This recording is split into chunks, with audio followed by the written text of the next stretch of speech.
Check. 1, 2. Man, oh man. Ryan Garcia shakes up the boxing world as he drops Devin Haney 3 times en route to winning a split decision win. And although he doesn't capture the belt because he missed weight by 3 pounds, oh my goodness, this was a dramatic chain of events that took place in that ring. My goodness. First of all, shout out to anybody who picked Ryan Garcia to win this one. Look, I thought Devin Haney was going to win. I thought he was going to win a decision, maybe 8 rounds to 4, 9 rounds to 3. But I did say both in the preview and in the short that I did, expect some turbulence. I thought that Ryan Garcia would be dangerous, especially early. I was wondering, and I think I talked about this on the live chat just after the weigh-in, what if Ryan Garcia dials it back and is actually a patient operator in there? You could argue whether he was patient or not. I know that he fights in spurts rather than winning every minute by minute frame. But man, and it seemed like anytime he let his hands go, he was hurting Devin Haney. And it started in the first round, right? We saw him let that hook go in the first round. He caught Haney. Haney was shaken up a couple of times in that first round. But then it seemed like Haney kind of course corrected from rounds 2 through 6. I think Haney pretty much won rounds 2, 3, 4, 5, maybe 6. 6, I feel like it's kind of one of those swing rounds. So it started to look like Haney was getting things under control. But even in those rounds that Haney was winning, you sensed danger. You saw how Ryan Garcia was just very quick on the trigger, very reactive in throwing that left hook, always had it cocked and dialed in. And Haney, you started to see the different spots where he would be more comfortable letting power punches go, because Haney was winning the jab battle, like significantly. But in the power punching battle, Ryan Garcia had a big edge. So when Devin Haney started letting a power punch go, sometimes Ryan Garcia would barely miss with the left hook, or sometimes he was even throwing that straight right. Then sometimes he would start turning his back again. Devin Haney got warned by Harvey Dock. Ryan Garcia kind of takes his whole body out of the field of play. I feel like officiating needs to decide what they want to do with that move, where he turns around basically, giving you nothing but his back to hit. That is not a legal motion, because you're essentially calling time. You're like, no. You can't really do that, because if Ryan Garcia turns and then he turns back and throws a punch, well, that's legal for him to throw the punch. Well, then strategically, why doesn't everybody just turn around and then throw a punch when they're ready to throw a punch? It's not a boxing move. It, quite frankly, looks a little bit amateurish. We saw him do that a couple of times, and Devin Haney started to dispense with the right hand, got, warned by referee Harvey Dock, but then he went back to it, and he didn't really get many warnings after that. But I thought that that's what he should have done with the free hand. Take what Ryan Garcia gives you, even if it's that, kind of side near the back. But don't hit him like in the spine. There were a couple times where he hit him in the middle of the back. It's like, no, you want to target more kind of the side of the back. But Devin Haney, again, seemed like he was course correcting, seemed like he was starting to edge and win more of those rounds 2 through 6. But then he gets dropped in round 7. And here's the thing. He got dropped in round 7 the same way that he got hurt one of the times in the first round, and in the way that he got dropped the third time, which was in the 11th round. So Haney actually gets dropped, officially gets dropped in the 7th round, arguably wins the 8th round, maybe even arguably wins the 9th round. I felt like the 8th and 9th were very close rounds. Then Haney gets dropped in the 10th round, and then in the 11th round, and then I thought that Haney won the 12th round. So first of all, for those of you who are, upset with the judge's scorecard who had it a draw, I could see how you can score that a draw, but I could also see how you could score it for Ryan Garcia. To let you know, the official scorecards read 112 to 112, that was a draw, 114 to 110, Ryan Garcia, and 115 to 109, Ryan Garcia. So you could have a few different scores because there were a few different swing rounds, but I did think that a draw was plausible, especially because Devin Haney arguably won the 12th round. But let's talk about what Devin Haney seemed to not be able to figure out. He got hurt multiple times and dropped multiple times when Ryan Garcia would have the probing lead left hand out there. Devin Haney would sometimes then step in and either throw with his right hand or trade hooks with him, because it's almost like he was not expecting Ryan Garcia to turn that lead probing left hand into a left hook. So Garcia would keep it out there. Sometimes he would kind of throw just flick a jab, just show him something, and then turn it around into a short left hook. He caught Devin Haney with that several times. I'm thinking, first of all, that Ryan Garcia is looking to throw the left hand, but he's not just throwing the left hand from here. He's throwing the left hand with the arm extended already, and then again, turning it around into a very vicious and hard left hand. And again, there were times where Ryan Garcia would keep it out here. Devin Haney would step in and let a punch go, sometimes with the right, sometimes with the left hook. It would end up trading hooks with Ryan Garcia. Recipe for disaster. And also, when you're stepping in, when Ryan Garcia has that lead hand out, because here's the thing. Some fighters will have the lead hand out, and it would basically be nullified at that point because they're not going to turn this into a jab. Some fighters do, but some people, when they have this hand out, it's no longer a dangerous weapon.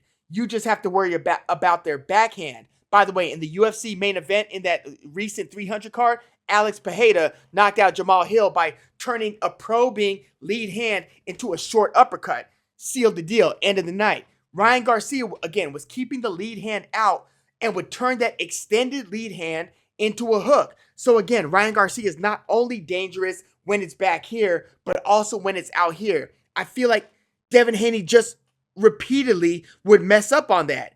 And he would have his right hand low. What are you doing with your right hand low when you know that it's the left that you have to worry about with Garcia? The only reason I could think of that he would have it low is because he made the calculation. Once he sees Ryan Garcia's hand extended, okay, I don't have to worry about that right now because it's out here and it's not back here. But no, you have to worry about it just as much. And Ryan Garcia would go to that move again and again, and it would pay dividends. It would put Devin Haney on his behind. So again, Devin Haney, I thought, won most of rounds 2 through 6, gets dropped in the 7th, and I thought Harvey Dock kind of dropped the ball here as well because there was an extended tie-up. Devin Haney's legs were gone. You saw the way that he tried to get up with that first knockdown. He gets knocked down on his butt, rolls over, and his legs are stiff, and he's basically on his chest and shoulder kind of stuck for a few seconds, and then is able, I didn't think he was going to get up. When I saw him turn over and he was looking like that, down on his shoulder, I'm like, ooh, he ain't getting up. What did Roy Jones say when Pacquiao got dropped and knocked out by Marquez? He ain't getting up, Jim. I thought that Devin Haney might have been done right there, but he gets up, legs still are not right, so he's clinching a ton, right? He's just looking for any opportunity to drop his head and hold Ryan Garcia. Well, one of those extended clinches, Harvey Dock is trying to break them up. Ryan Garcia lets a punch go. I don't know how cleanly it landed or whatever, but Harvey Dock then brings Ryan Garcia to the middle of the ring, takes a point away, giving Devin Haney several seconds to recover. I felt that maybe that should have been like a hard warning. Like, instead of just going right to taking, look, I know it's like a punch that lands. So maybe Harvey Dock felt that he had to really enforce and immediately take a point away. But I mean, damn, he just gave Devin Haney several seconds to recover with that point deduction. But Devin Haney's legs still were not right. So he's still trying to hold. But then Ryan Garcia starts letting his hands go. And maybe a couple of those started getting through because, again, he starts letting his hands go. Devin Haney's trying to tie up. Ryan Garcia is walking back and also kind of a little bit, he's pressing down on Devin Haney a little bit as Devin Haney's head is somewhere down here. But then Devin Haney starts falling forward. He falls forward. Harvey Dock, instead of calling it a knockdown, says, no. It was a non-knockdown. I'm thinking, well, it wasn't a slip. It's not like it was a wet spot that that caused the fall. No, it was Devin Haney's legs aren't right. He's hurt. He's trying to hold on. Ryan Garcia is letting punches go, and Devin Haney, in attempts to hold on, is falling forward. So that happened once. A few seconds pass. Ryan Garcia, a few moments later, he takes his foot off the gas a little bit, and it's a little bit puzzling. It's like, man, you've got him hurt. Why not just go for the kill right now? But then Ryan Garcia would dial it back, kind of walk back a little bit. Devin Haney started to hold again. Ryan Garcia, then they break. Ryan Garcia starts letting his hands go again. Devin Haney's holding again. Devin Haney fails to secure the hold. His legs, again, still are not right. A couple more of those punches get through. Devin Haney's trying to hold, falls again. Harvey Doc, again, doesn't reward Ryan Garcia with the knockdown. Twice now, he's saying, no, non-knockdown. And Haney makes it out of the round. That, to me, looked like it should have been a 10-7 round or even a 10-6 round. Instead, it ends up being a 9-8 round. I didn't think that round was officiated properly. And I know Harvey Doc's one of the best refs in the game. They give him some of the biggest assignments right now. I do think that he's one of the best, but I don't think that it was fair that Ryan got a point deducted and neither of those other falls were credited as a knockdown.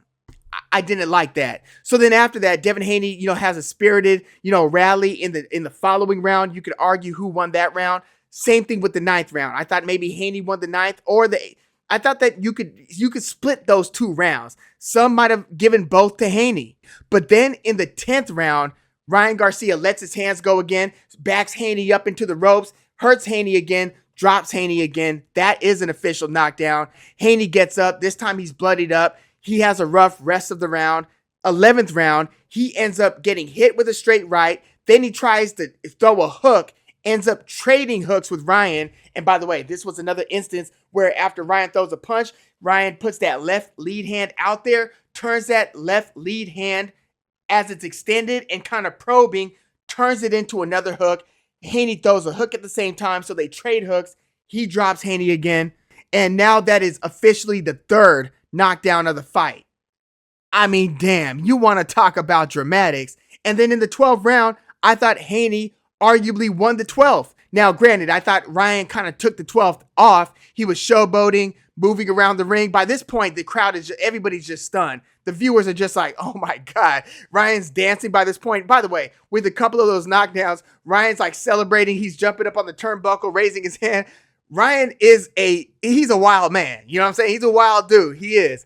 And he's like celebrating in different moments, dancing in different moments, yelling back at Derrick James in the corner between rounds in different moments. So look, he dialed it back enough to operate, obviously, throughout these 12 rounds. And I also don't want it to get lost that, yes, he did miss weight, 3 pounds. I don't think that should go totally unconsidered here. But Ryan Garcia performed his butt off. Like, who had Ryan Garcia via decision, right? You have to have the fortitude, the wherewithal. It's not just one punch and a knockout win. No, this was a sustained beatdown throughout the second half of the fight. And this is after Ryan Garcia had huge moments in the first round. Even though, again, there wasn't a knockdown in the first round, but Garcia had huge moments in the first. And then basically, dropped him 3 times, at least 3 times throughout the second half of the fight. So, hats off to Ryan Garcia. Like Kanye said in his 3rd album, Graduation, you can't tell him nothing. Like, Ryan Garcia is going to be so difficult to kind of corral, and I'm sure that he's going to be doing his thing over the next few months. I don't know if they're going to run it back, but you want to talk about a shocker here. This turns the boxing world up on its head. And if you don't believe that it does turn the boxing world up on its head, just look at what the betting odds were going into this fight.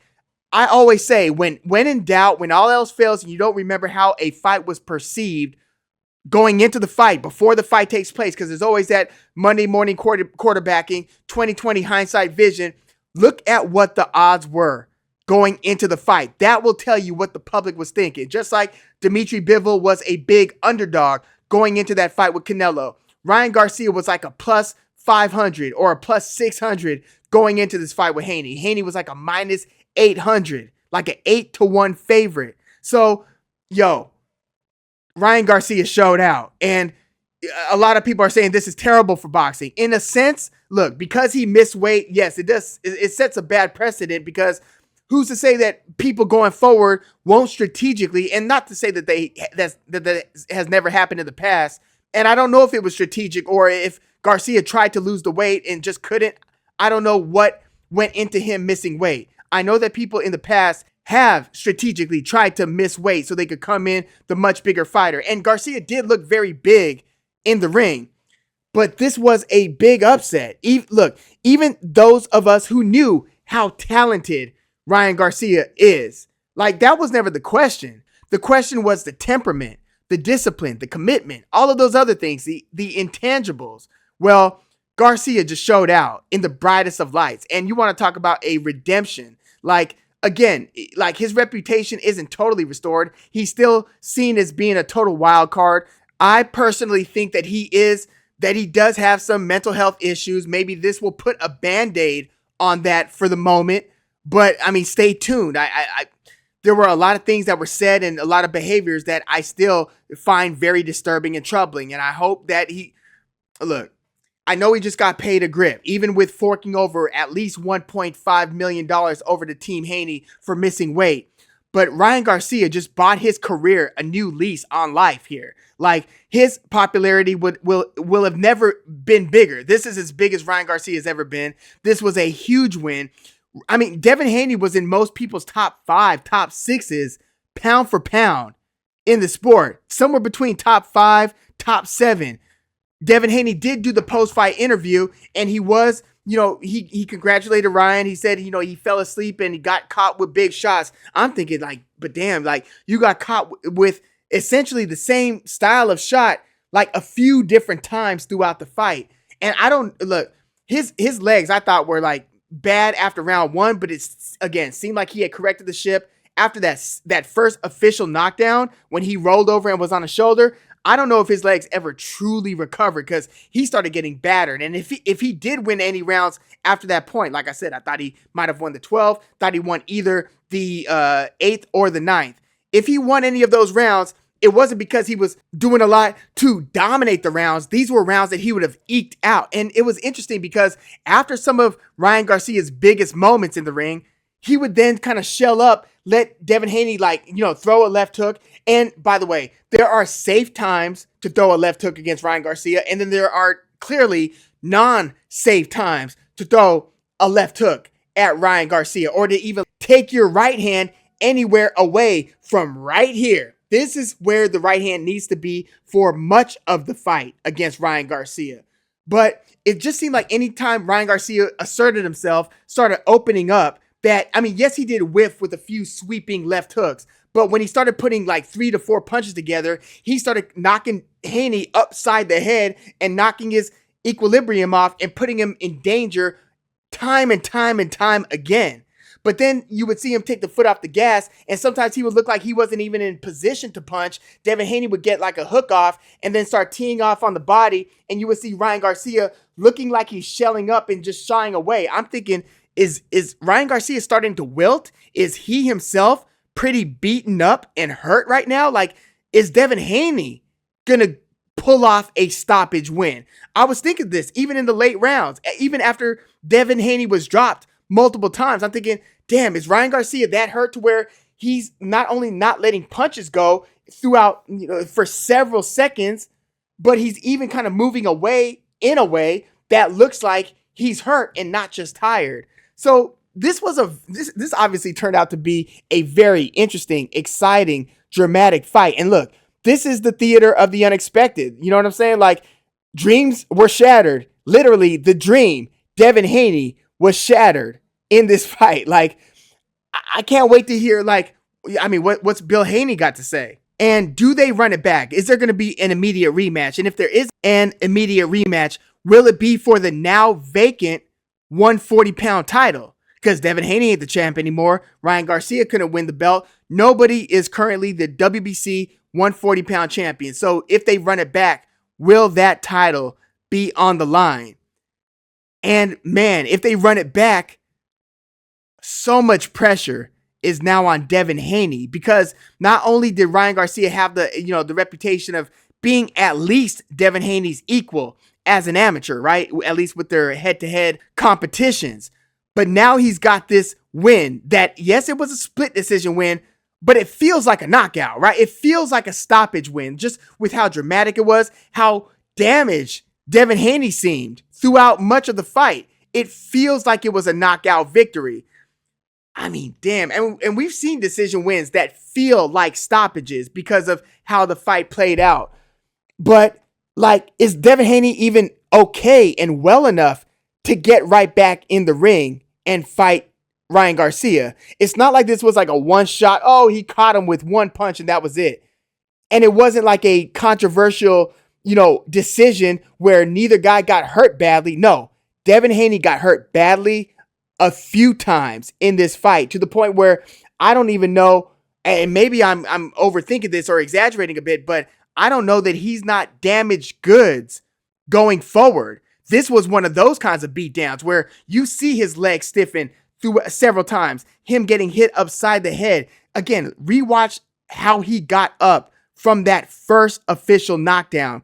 He looked like his body was stuck when he was on his shoulder. It was amazing, I thought, that Devin Haney persisted and made it through the 12 rounds. Maybe there is some sort of something positive to take away. Like, I persevered, I lost the fight, but I made it through the 12 rounds, versus if it was an actual official stoppage loss for Devin Haney.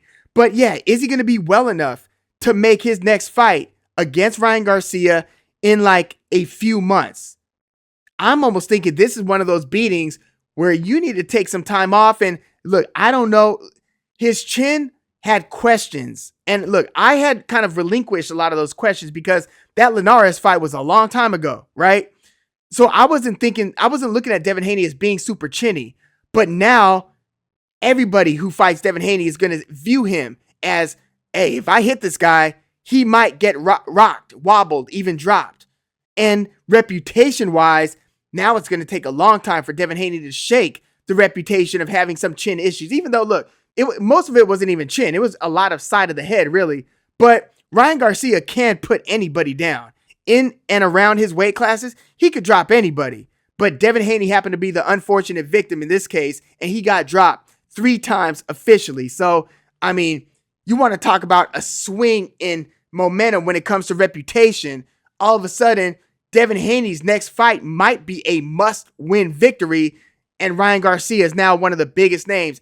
He was already one of the biggest names in boxing, but this might end up being the story of 2024. Seriously, this is a big, big deal. Even though Ryan Garcia didn't win the title, doing what he just did to Devin Haney, after Devin Haney, again, has had his career trajectory where the idea is, oh, he's a true professional. He's so disciplined. And I was saying many of these same things. He's so steady, so consistent. He's a sweet scientist. He's like doing all the right things. He's training hard. He's taking care of himself. He's learning all of the, tools of the trade. Ryan Garcia, on the other hand, is almost viewed as nearly the opposite in terms of what his apparent commitment to the sport is or isn't. But none of it mattered. None of it mattered once they started letting their hands go, because quite frankly, Devin Haney doesn't appear to have the heat to be able to trade with Ryan Garcia. And all the talk about, I'm going to meet him in the center of the ring. Bill Haney talking about, oh no, this ain't a boxing match anymore. This is a fight. I'm sending my son in here to kill that boy, to hurt him badly, all that stuff. You know what I'm saying? Like, Ryan Garcia is a bad man. He's a dangerous dude. And I can't wait to hear like what because look, again, I picked Devin Haney to win like 8 rounds to 4, 9 rounds to 3. And after Ryan Garcia missed weight, I was thinking maybe Devin Haney stops Ryan Garcia. But I always, in all of the previews and anything that I said, I would always leave some room for, I'm expecting turbulence. I thought that maybe he would drop Devin Haney. I didn't think he was going to win via decision, knocking him down several times and hurting him several other times. I didn't think he was going to do all that. So I want to see what Paulie Malignaggi has to say. I want to hear, everybody's recap and thoughts on this fight. And again, shout out and props to anybody who picked Ryan Garcia to win this one. This is a huge night. This is just one of those nights where I'm just stuck, watching with a lot of friends and family, just processing, oh my God, this is a crazy, exciting, dramatic night of boxing. By the way, that was a robbery in that Arnold Barboza versus Sean McComb fight. Maybe I need to rewatch it. Maybe robbery isn't the word. Maybe it was a could go either way type of fight, especially if you believe the punch stats that they were showing during the fight. I was loosely watching. I was, in conversation and kind of half watching, which isn't the way you can't score fights if you're half watching the fight. But it looked to me like Sean McComb was keeping Arnold Barboza at bay for much of the fight and catching Barboza when Barboza would try to come in. That's what it looked like for much of it. But yeah, Garcia versus Devin Haney, with Garcia winning a majority decision with weird scorecards because it featured a point deduction and 3 knockdowns. One hell of a night of boxing, man. Like this, sometimes boxing needs these nights of just total shakeups. I'm trying to think of what the last Francis Ngannou versus Fury was obviously a shakeup. Teofimo Lopez beating Vasily Lomachenko. That was a big shakeup. Big shakeup. You let me know what some other recent shakeups in the game have been. This was one of them. This was a big one. And I'll be curious to see if they just schedule an immediate rematch between these two. Because if Devin Haney loses to this kid twice, it just spells all kinds of peril in his career. You know what's funny? Like, for a moment, and I was saying this before Devin Haney beat like Lomachenko, so this would be around the time he was fighting like Jojo Diaz. Right around that time. I was saying Devin Haney, the way that he looked when he got hit by Linares, I wonder if he gets hurt later on in a big fight, if he's going to end up being like a former Olympic gold medalist, David Reed, who had his career changed by Felix Trinidad, ended up shattering his career, was never the same after that fight. David Reed was like, he was in that same Olympic class as Floyd Mayweather, and many would have thought David Reed was going to be the one who had the better career out of the two. Like, David Reed was really clicking at like, what was he fighting at? Like 154? David Reed was like the real deal. Like a really, really good fighter. And he got hurt badly by Trinidad. I think he made it the full distance in that fight, but it was a big loss for David Reed. And he started losing to guys he had no business losing to after that. Like, his career was never the same. I'm just wondering. I hope it's not the case, but I'm just wondering what a fight like this does to Devin Haney going forward. Not all losses are equal. This was a bad one. This was a rough one. This is one where I feel like he looked like he was concussed at least once. He might want to take more time than a few months out of the ring after a grueling beating like the one he suffered against Ryan Garcia. And again, the beating wasn't throughout like the whole fight. But in those rounds where he was really getting beaten up, he was getting hurt badly. And the body don't lie. The body don't lie. You know what I mean? But let me know your thoughts on Devin Haney versus Ryan Garcia. Ryan Garcia is going to be looking like the man now. And I'm sure he's going to be a wild dude to try to talk to. Look, he bought himself a lot of leash with this one. People are going to kind of back off just a little bit with all of the concern and the talk. Again, I'm still concerned, but I can understand why and if a lot of people kind of back off and let Ryan do his thing. He just beat Devin the Dream Haney. Dropped him several times. Let me know your thoughts in the comments. Like the video. Subscribe to the channel if you are into the fight talk. I'm Woog. Thanks for tuning in.